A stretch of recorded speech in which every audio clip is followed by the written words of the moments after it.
Show this to your armed, friendly, libertarian neighbor. Brother, what are you talking about? If they're armed and libertarian, they probably agree with Michael Knowles. You think libertarians don't become monarchists? Like, here it is. This is it. And here these guys go. New sort of, I shouldn't say new, it's been sort of fermenting for the last handful of years, but I think it's really gaining prominence now, both in the very intellectual part of the American right, but also in the very fringe parts of the American right. And the fact that I'm going to do the Tim Pool clip after this. That what I'm about to bring up is happening in both of those places. I gotta pee. People who we all in this room read, people with whom we are friendly, people with whom we admire are participating in this conversation. Also, the complete whack jobs, the people who I don't think should have any voice in our movement. I think that they're malevolent forces are also circling the same idea. That makes the idea, I think, something that we should talk about, and that's this idea that the American experiment is over. This idea that none of our institutions that have taken us through the last 2+ centuries on this continent exist anymore, that we can't find any solution to our cultural and political problems through the political system, and that perhaps it's time to look to older systems, strongman, monarchy, even dictator. I mean, when you have all right, pause. I just want to you know, it's easy to get distracted at how all of these sucking on that phallic object. Well, these like tiny little men are you know, playing make believe like they're big boys, and it's possible to get distracted from what Jeremy Boring is saying, but he is saying our institution seems to be failing, that there's problems here, and you could stop that conversation there, and we could have had that conversation. The real question becomes, okay, if we accept that premise, and you know, there's some reasons to accept that premise on some level, what is the failure about? Like, what is it? And how do you address it? It would be more democracy, right? And when we talk about when we talk about concentrate power even more. Aristocracy, baby, bring it back. And exist anymore, that we can't find any solution to our cultural and political problems through the political system, and that perhaps it's time to look to older systems, strongman, monarchy, even dictator. I mean, when you have major voices in the sort of conservative intelligentsia, name them, openly discussing the idea of whether a dictator will be required to save this country, or an emperor would be required to save this country, or a king would be required to save this country, I think that that's something that merits actual conversation. Okay, so let's be clear here. In the Claremont Institute, all those guys at the Claremont Institute let's actual conversation. So I thought, rather than talk, they're talking about like it merits a real discussion whether or not we should have a dictator. What the fuck? Is Fortnite overrated? Guys grew up and now they're like, hey, this election stuff, this democracy stuff's kind of whack. We should just have a god king. It's great. Talking about the latest stupid thing Joe Biden said, or, you know, the most salacious details from the Trump trial, although they are fun to talk about. Let's talk about something that we can only talk about when we're together. Let's get to the deep stuff. So, Michael, you're a monarchist. Yeah, well, they tie in. He pins it on the Catholic, that we're all crypto-monarchists. We all think Trump is Caesar. I didn't say crypto. Yeah. And by the way, we don't think that Donald Trump ought to be Caesar. We think that Baron Trump ought to be Caesar. Okay, those are very different things. Ew. Look, good stuff. The problem is this. I am not calling for the overthrow of the American regime.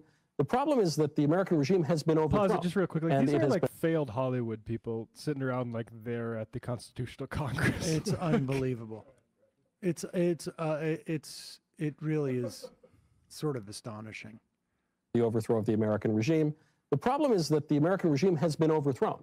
And it has been overthrown by the 17th Amendment, which fundamentally orders the relationship of the states to the federal government.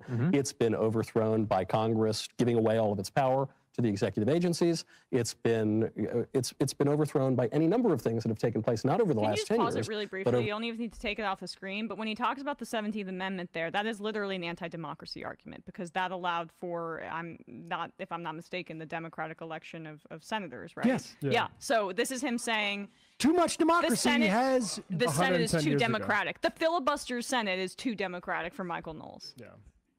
Show this to your armed, friendly, libertarian neighbor. Brother, what are you talking about?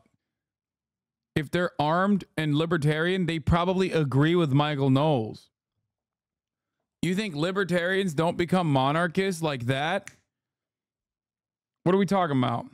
Over the past 150 and 200 years. And even that is not necessarily to be lamented. It just happens. You can't rewind. I like that they start off the conversation by talking about like a bunch of freaks in right-wing discourse that, you know, muddy the waters and like ruin the cause or whatever. And they're literally the freaks. Like they themselves are like, oh, those other guys, like, ew, gross, QAnon. It's like, bro, you're sitting in the room with a bunch of people that are not even one step removed from QAnon, and you are barely one step removed from QAnon. Fuck do you mean? The tape, you can't go back in time. But the argument to look towards certain classical thinkers, notably Polybius, is that there are different kinds of government. Our founding fathers and framers wrote about this a lot, and I think they were channeling Aristotle and Polybius. Polybius's idea of the cycle of regimes is that you got three acceptable forms of regime, and then you've got their kind of evil twins. So you've got monarchy, which can be good. Monarchy, when it's good, is governing for the common good. When it goes bad, it's a tyranny, and it's just like a dictator for his own self-aggrandizement. Aristocracy can be good. There have been good aristocracies. Aristocracy means good, you know, or governing for the good. The bad version of that is oligarchy. We see those all around the world. Democracy can be not in America, though. Good. A republic can be a really good thing, but it turns into mob rule when it goes bad, and you ignore the common good. No, that's just what it is. Democracy is mob rule. It's just a negative way to say democracy bad. I love, this is straight up idealism analysis. Yes, this man in many respects is a perfect liberal, okay? Because the perfect liberal is an idealist, and the perfect liberal, as long as you are protecting some kind of private property rights or whatever, is going to inevitably say only a king can protect private property better than anyone else can. It's pure idealism, zero materialism, pure idealism. He maxed it out. It's like, what if we had kings, but they were good? The fuck do you mean, what if we had kings, but they were good? What are you saying right now?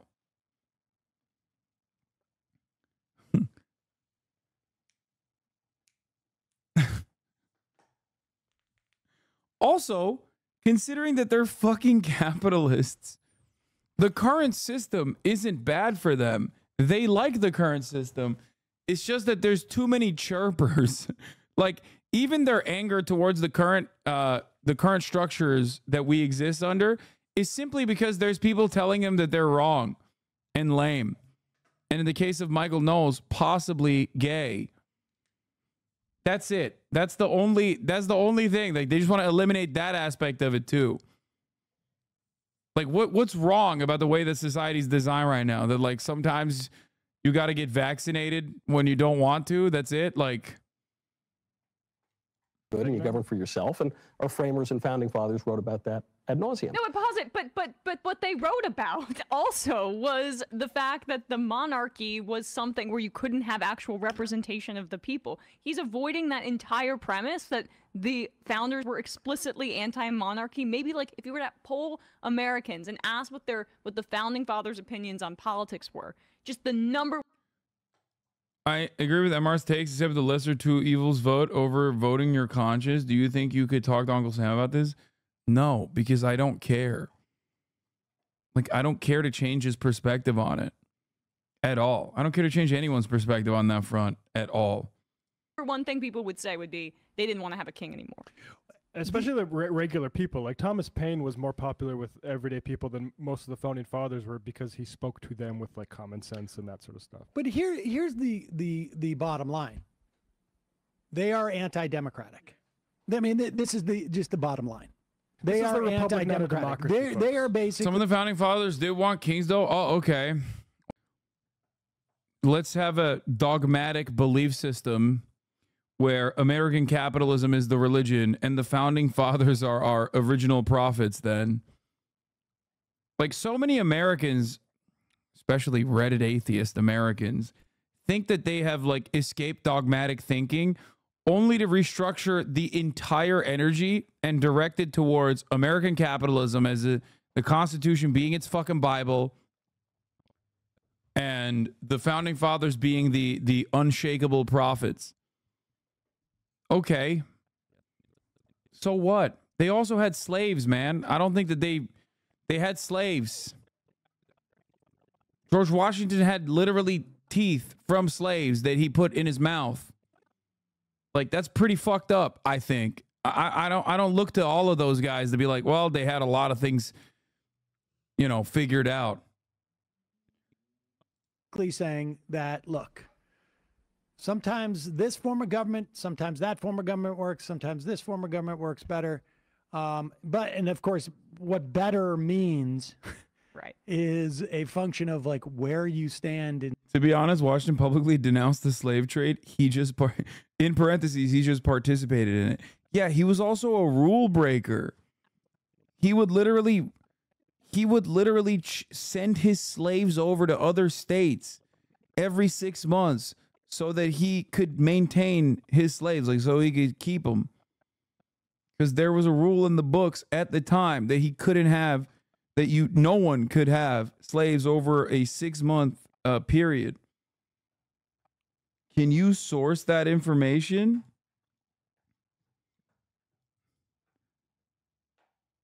Liberals are communists, conservatives are fascists. Bro, Google it. I don't know. I just Google it. Just Google it. Google it. Come and own me when you find information conflicting it. Okay. I'm not going to source it again and again and again every single day. Like, I'm not fucking Google. At a certain point, I have to be like, listen, if you don't trust me, and you should Google the things that I say anyway, it'll be good for you. It's good practice. Incidentally. But fundamentally, see, chat Googled it for you. We do not like democracy. And certainly, you need checks and balances within a democracy. Certainly, there are things that society leans into or... Where are we in that cycle of regimes? Unless you believe that America just paused history, if you really believe we've as Fukuyama, at the very least, is caricatured as having said, that we've reached the end of history and it's over and liberal democracy. I'm sorry, who said that? Francis Fukuyama. Okay. Having said that we've reached the end of history and it's over and liberal democracy won. And unless you think history is really over, then you do have to entertain the possibility that something will come next. Yeah, well, I mean, I don't know who those guys are that you just mentioned. Yeah, there's some buddies of mine from New York. Polybius? Okay. Yeah. I'm kind of... Wait. I agree almost with the diagnosis of the people you're talking about, Jeremy, that I do think that the institutions are fundamentally broken. I don't see any political solution to it, but I also don't think that a dictator is the solution either. So essentially, we're just screwed. Is where I land on it, I guess. I don't understand why these guys think America is like fucked up. It's doing everything you wanted it to do. You got Democrats advocating to fucking kill immigrants at the border. The fuck more do you want? America is completely aligned on foreign policy. There's just complete bipartisanship when it comes to foreign policy. America's completely aligned on capitalism, complete bipartisanship there.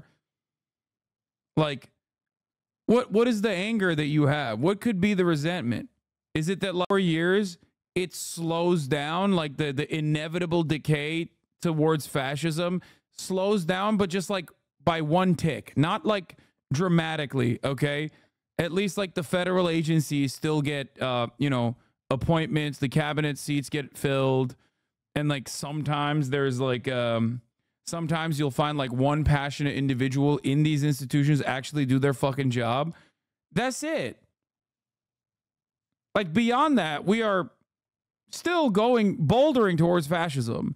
So what is the gripe? I will never understand what these guys are fucking upset about. They're getting all of their desires represented by both the Democratic Party and the Republican Party as well. And the more they get their desires, like the fucking hungry little elves they are, the more they want. That's what the problem is. The issue is they get everything they want, and then they're like, well, I want more. I don't feel good enough.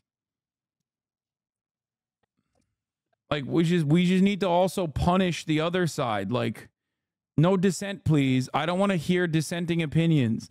No matter how little that dissenting opinion has the capacity to move the needle at the legislative level. Like, think about it this way. Black Lives Matter protests erupted all around the country, all around the world, as a matter of fact, but all around the country especially, right? They burned down a police precinct. What came after that?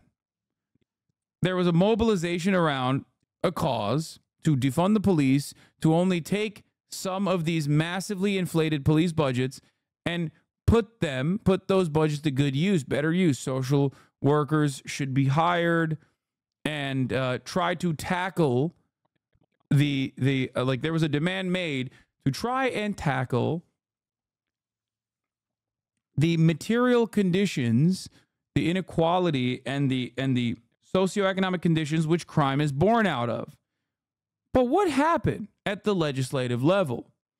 Democrats put the kente cloth on aesthetically, took a symbolic knee, threw up the fucking fist, paraded the NAACP adjacent Congressional Black Caucus, you know, civil rights heroes and whatnot, to be like, see, they did the Democratic version of look at my African American over there.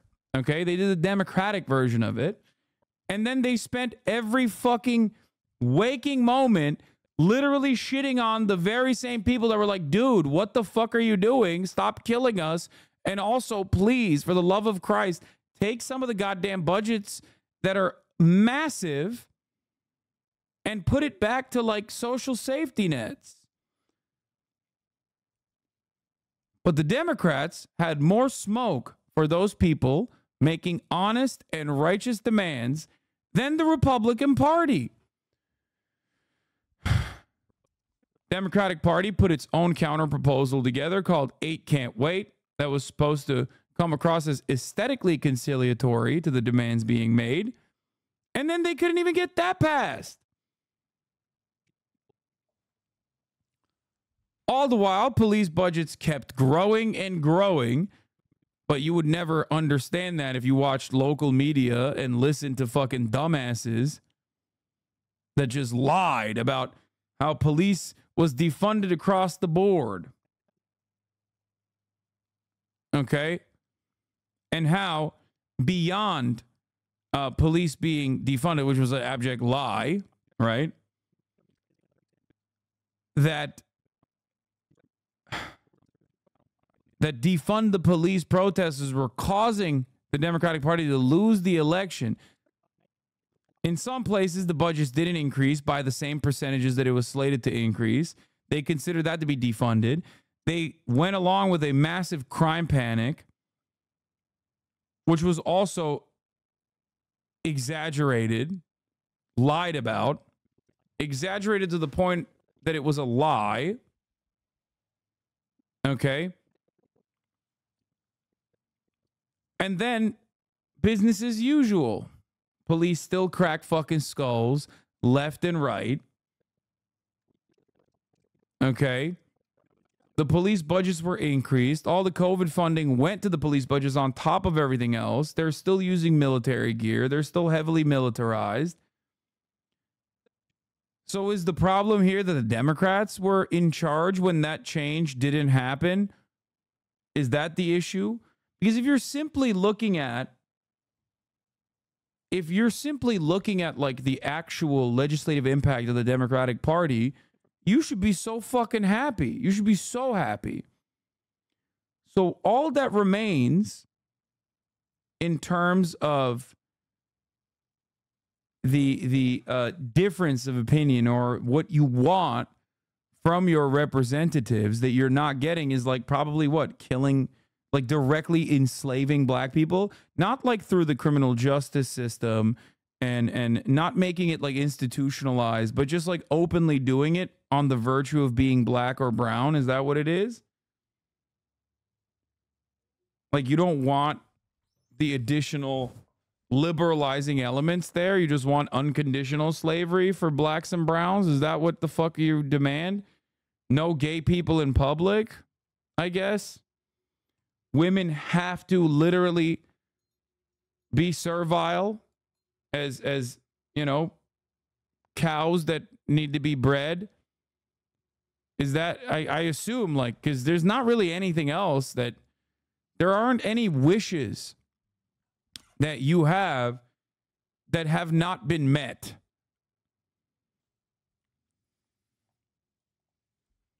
I might have. Anybody watching this is sniffing just farts, just straight sniffing farts. They actually, after this, they actually try and sell it bottled. The Daily Wire, the air.